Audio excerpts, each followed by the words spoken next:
naa kaninyo. Manausap kanimo. Pagbasa gikan sa Santos Ebanghelyo sumala ni San Lucas. Himayaw ikaw, O Ginoo. Pag-andam kamo sa bisan unsay mudangat, bagsig hugot ang inyong mga bisti. Diha sa hawak og dagkuti ang inyong mga suga. Sa mga sulugoon nga naghulat sa pagbalik sa ilang mga agalon gikan sa kumbira sa kasal. Inigabot niya o ginigtuktok, ablihan dayon nila ang pultahan. Bulahan kadtong mga sulugoon nga makaplagahan sa ilang agalon nga nagtukaw og nagandam. Sultihan ko kamo nga magbakos siya. Palingkuron sila sa kananan og silbihan niya. Ug bulahan sila kun hikaplagan niya nga andam bisan kun moabot siya sa tungang gabii o kaadlawon na. Og tiban-i kini kun nahibalo pa ang tagbalay kanus amo abot ang kawatan, dili gayud siya motugot nga lungkabo sa kawatan ang iyang balay. Usa kamo usab kinahanglan mangandam, kay ang anak sa tawo maabot sa takna nga wala ninyo siya paabuta. Ang Ebanghelyo sa Ginoo. Daygon ikaw, O Kristo. Palihog man. Maayong magandang tanghali sa tang lahat. Nabusog na ba kayo? So ngayon, ang ating pagninilayan about sa Ebanghelyo, nag-highlight si Kristo sa importance of being vigilant. According to CCC 2849, Catechism of the Catholic Church 2849 on vigilance. Vigilance is custody of the heart. Vigilance is custody of the heart. Itong salitang custody, galing ito sa Latin na custodia. Ang kahulugan ng custodia? To watch, to be watchful, and to guard and protect our heart. Yan pala yung kahulugan sa vigilance. Hindi vigilantes, no? No, iba 'yon, no? Yung DDS, hindi 'yon, no? So to be vigilant, pagbantay kanunay, is custody of the heart, to guard our heart, to protect our heart. Dahil ito yung tatargetin ng ating kaaway, ang ating puso, ang ating damdamin. So, Lord, let us ask the grace to protect our heart, to guard our heart, and to be watchful. Yan ang kahulugan sa custodia. Ngayon, para lalimin pa natin itong vigilance is the custody of the heart. It is a spiritual practice and concept that means being attentively watchful over your inner thoughts, desires, emotions, and intentions so that they remain aligned with God's will. So, lahat, ano ba itong custody of the heart? Dapat attentive tayo. Una, sa ating isipan, sa ating desire, sa ating emotion and intention, na inline ba ito sa kalooban ng Diyos? At kung na-inline yan, we are vigilant.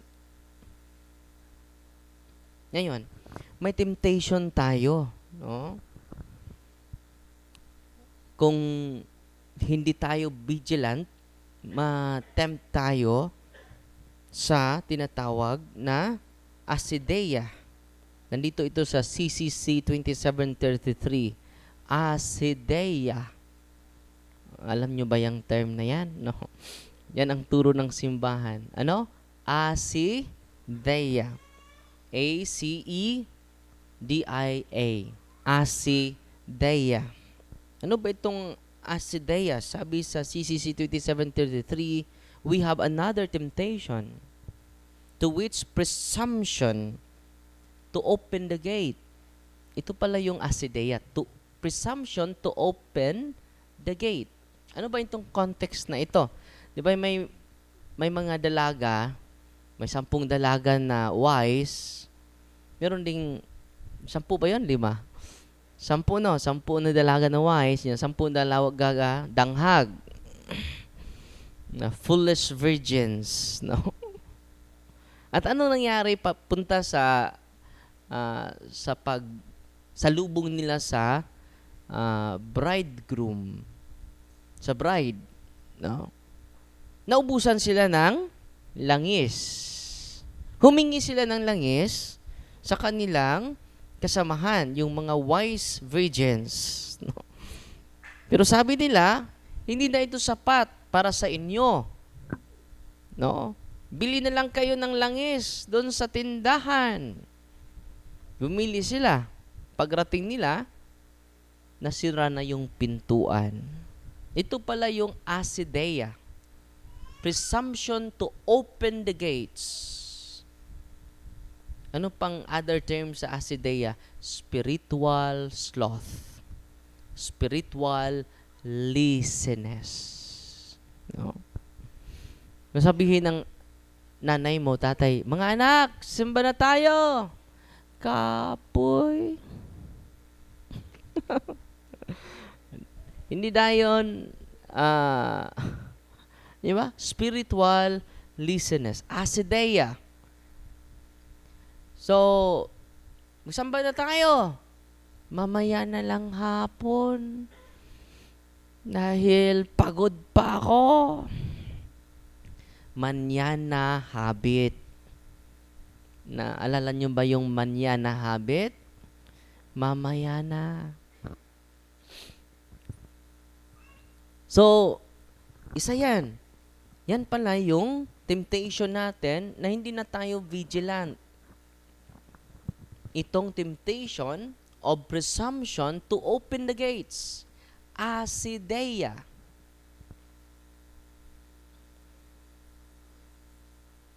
Spiritual laziness is a result of lack of vigilance. So yan ang nangyari sa atin.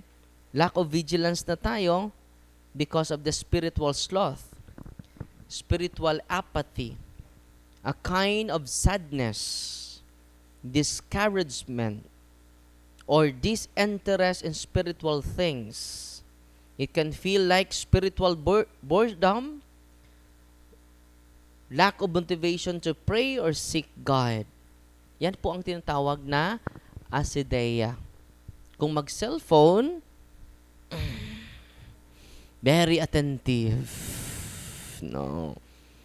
Umaabot pa ng 1:00, 2:00, nag-YouTube ka pa. Meron pa kang paboritong games, meron pang online gambling.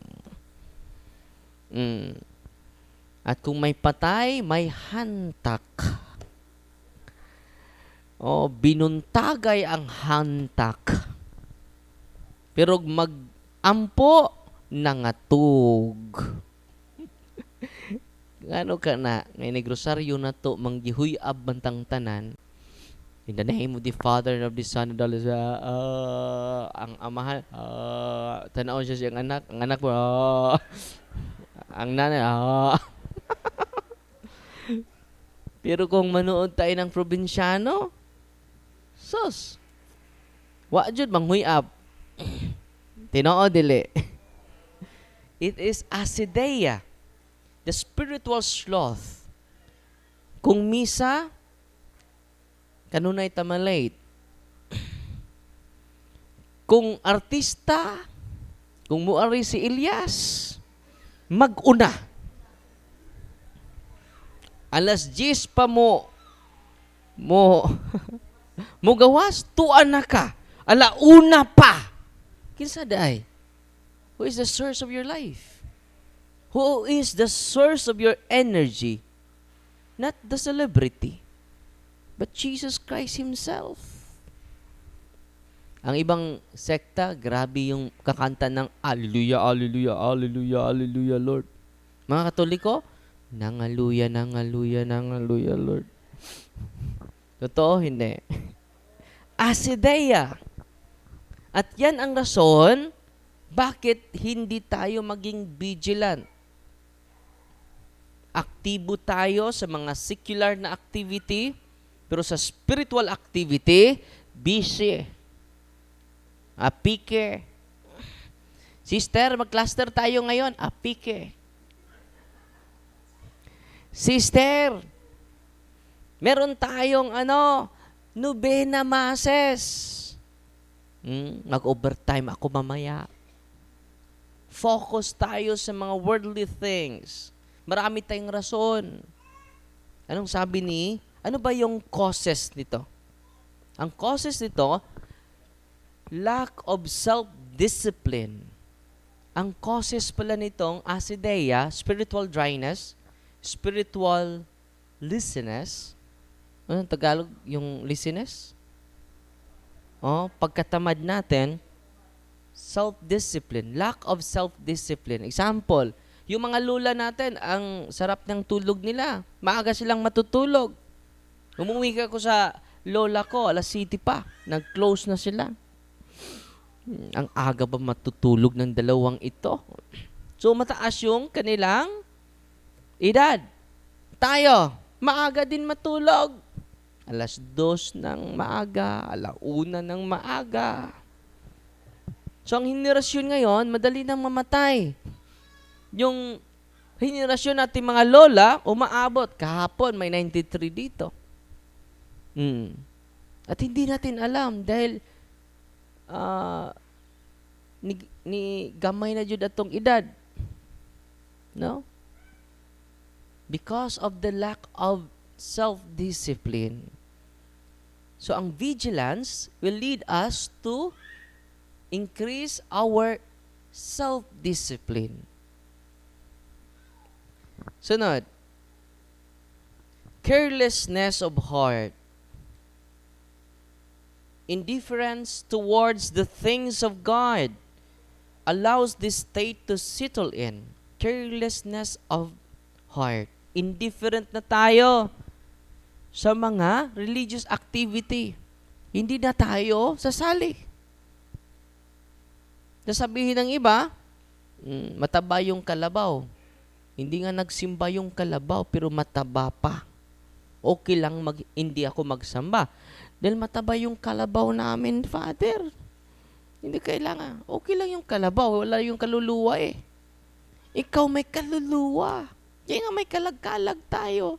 November 1 at November 2. Dahil yung pakakainin mo during the Mass, during the Sacrament of Confession, hindi yung katawan mo. Ang pinakain mo, yung kaluluwa natin. Kaya nga si Kristo, anong sabi ni Kristo? Ito yung sabi niya. The spirit indeed is willing, but the flesh, the body, is weak. Bakit yung katawan natin ay pagod? Kapag nandito tayo sa simbahan, pagod. Lagi tayong nanghuyab. Apil po ka, Father. Bakit ba pagod? Dahil hindi ito pagkain sa ating laman. Hindi ito pagkain sa ating katawan. Pagkain ito sa ating kaluluwa. So the spirit is willing, but the body is weak. Tingnan nyo, kung may fiesta sa ating kapilya, mas marami pa yung pinamisahan na kaluluwa. Mas mabuti pang kaluluwa, marami. ang nag-attend ng misa. Ilan lang. Sana buhay ito. Mga kaluluwang ito, sana buhay pa ito. No? And after the Mass, anong nangyari mga kapatid? Ang daming mga driver sa tricycle. Ang daming mga driver sa habal-habal dahil after sa misa, lamisa. Marami sa ating mga Katoliko, pinakain lang nila yung katawan nila. Dahil tayo ay mga tiyanos. Ano tayo? Tiyanos. Mga Kristiyan. So ngayon, sana po, maisipan natin na hindi ka lang isa, may dalawang parte natin. We are composed in two parts. The first one is the soul, and the second one is the body. So kung ang katawan mo lang ang pinakain, hindi mo iniibig yung buong pagkatao mo. Kung pinakain, nagsamba ka, nangumpisal ka, it is for your spiritual nourishment. Amen? So kung magsamba ka, mangumpisal ka, after sa lahat, mamaya, magpakumpisal ako kung walang pari. So kung meron mang pari, yung hindi nakakumpisal, ako magpakumpisal dito after sa lahat. After deliverance. Dahil kulang po yung healing without the sacrament of reconciliation po. Amen? So ngayon, anong gawin natin mga kapatid? Para maging vigilant tayo. Ito yung advice ng ating simbahan. The antidote of acedia. The opposite of acedia is self-renunciation. Ano ang antidote opposite sa acedia? Self-renunciation. Ang sarap kaya ngayon na mamasyal ka. May pumunta doon sa convent, sa simbahan. Sabi niya, Father, naligo kami ng dagat, pero pupunta talaga ako, magsamba talaga ako before going to the sea. Before maligo kami ng dagat. No? Sarap magpasyal ngayon. Pero nandito kayo. It is a self-renunciation, self-denial, and self-emptying. At kung magawa na natin ito, we become vigilant. Nung isang linggo, may nagpa-picture sa akin. Picture, Father. Pwede magpa-picture, Father? Picture kami. Naghumili ako. Sinishare ko ito kanina doon sa parokya. Sa sunod na araw, yung nagpa-picture sa akin, namatay. Father, nagpa-picture pa yun sa'yo. Ngayon, namatay na. After my homily, wala na nagpa-picture sa akin. Natakot mamatay. Ngayon, siguro maaga akong matapos. Baka wala nang magpa-picture sa akin. Mabuti yung nangyari ha. No. Para maaga na ako magpakumpisal mamaya. No. Takot na sila. No. Sabi ko, praise the Lord. Nangyari yon. Maaga ako natapos kanina. Wala na nagpa-picture. So, hindi natin alam. So, anong challenge natin ngayon? Anong invitation ng Panginoon sa atin ngayon? Be vigilant. Pagtukaw kanunay. Be watchful. And vigilance is the custody of the heart. Ngayon, ang challenge natin, let us guard our heart the whole day long, sa buong araw ngayon. So ngayon, additional catechism. So hanggang 1:30 ako. So may additional catechism ako sa inyo. Focus on diabolic obsession. So series po ito after my short reflection sa Ebanghelyo. Punta na tayo dito sa demonic harassment or demonic obsession. So ang psychological, kadugtong po ito kahapon. It is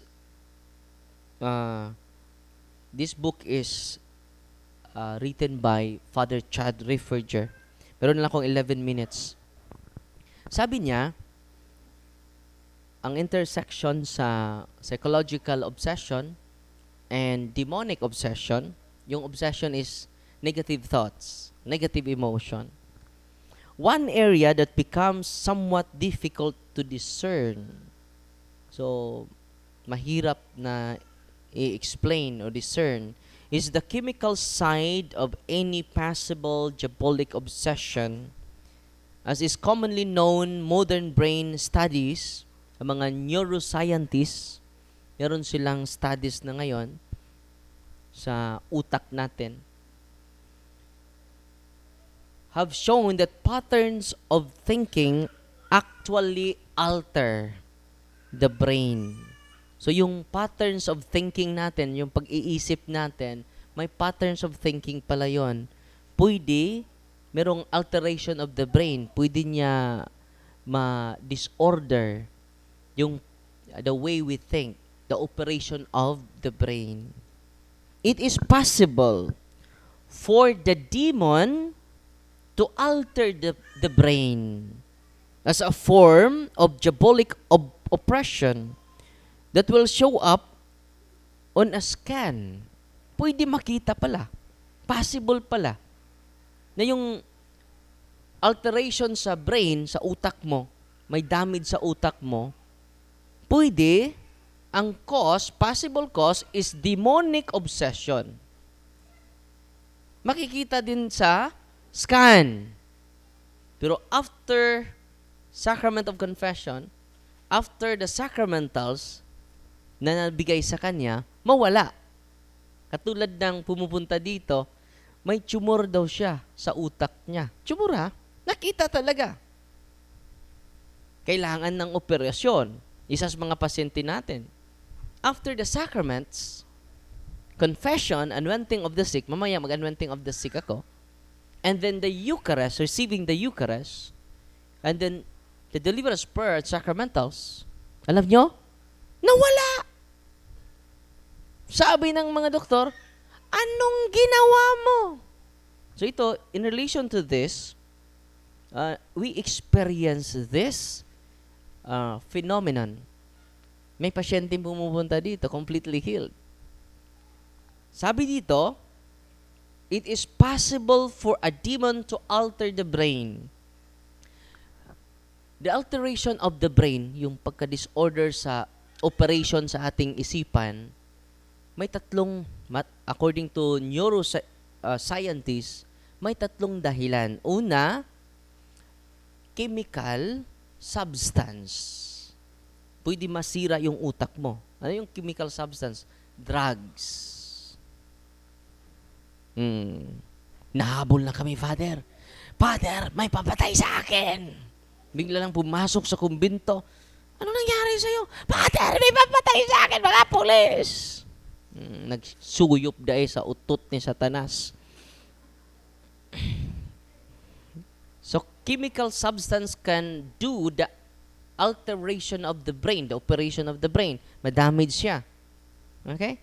Chemical substance, ikaduha, nga chemical substance, sobrang pag-inom, sobrang paglala, makadamage din na sa atong utok. Ikaduha, nga alteration of the brain, kining gitawag physical injury. Na stroke ka, na aksidente ka, pakog imong okay, wak ka mag-helmet. Mana siya ang physical, ma-alter ang imong brain, ma-disorder ang imong operation sa imong utok because of that. Ang ikatulo, kining genetic condition. Kay kaliwat. So, mo na siya natural causes. Huwag mo na-discover sa mga neuroscientists. Pero, gawas ana, gisulti dire, possible pod nga ang demon can alter the brain. can destroy your brain. And after receiving the sacrament, it restores. It is healed. And it is normally operated. This, however, would be very rare. So, very rare, minsan lang. No? Moreover, if one had a diabolic oppression of this sort, it is broken. The brain would quickly recover. Whereas, if it is from the psychological rumination, it would take time to rebuild it. Generally speaking, yet when we consider diabolic obsession in most cases, it is highly likely that the person will obsess without any corresponding chemical shift in the brain or any type of the brain alteration. If the person who has a diabolic obsession were to have brain scan, it is likely to turn up normal. Meron ding mga instances na pa-examine mo sa utak mo, sa doktor, wala. Pero mabigat yung ulo mo, katulad ng babae na pumunta dito, Father, ang sakit ng ulo ng tatay ko. Walang finding sa doktor, walang diagnose sa doktor, 2 linggo na kami doon sa hospital, Father. And then, salamat ako sa Diyos, Father, dahil sa pagpunta ko dito, the whole morning nakatikays ako. Ginamit ko yung deliverance book. Ginamit ko yung sacramentals, yung oil. Dineliverance ko yung tatay ko for 2 weeks. Hindi nawala yung sakit ng ulo niya. Pero normal lang. Sa scan. During deliverance ng babaeng ito, sumuka yung tatay niya. And then, completely healed. Siya mismo ang nagtestimonya sa harap ko. Bumalik siya dito at nagpa-bless na naman ng mga sacramentals. Grabe, no? Natutuwa ba kayo ngayon? So, bakit nagawa natin itong ministering ito? To empower you. To be dependent on God. Not to be dependent on us, but on God alone, by increasing your knowledge, by increasing your grace in the sacraments. Natutuwa ba kayo ngayon?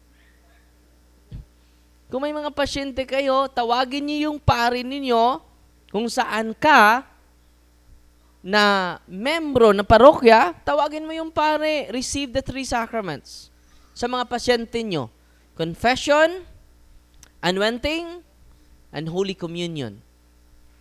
And then do deliverance to your family members na may karamdaman.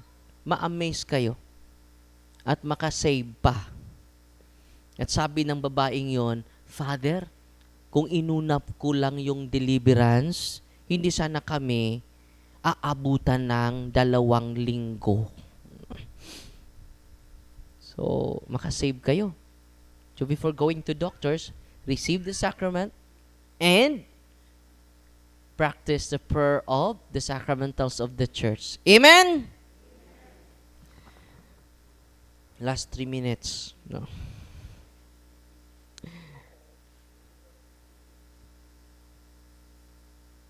Another way to distinguish psychological from diabolic obsession has to do with employment of remedies. Ito po, employment of remedies. Example, mga psychologists nagbigay na ng gamot. Mga psychiatrists nagbigay na ng gamot. Pero wala pa ring improvement. Katulad ng pasyente naman na hindi makatulog for 3 months. Alam nyo, for 3 months, hindi siya nakatulog kahit 1 segundo. Imagine niyo yun. Lahat ng mga psychologists, binibigyan na siyang pagpakatulog. The high dose ng pagpakatulog. Hindi pa rin nakatulog. Pagrating dito, pag misa ko, nakatulog! Effective tong misa ko,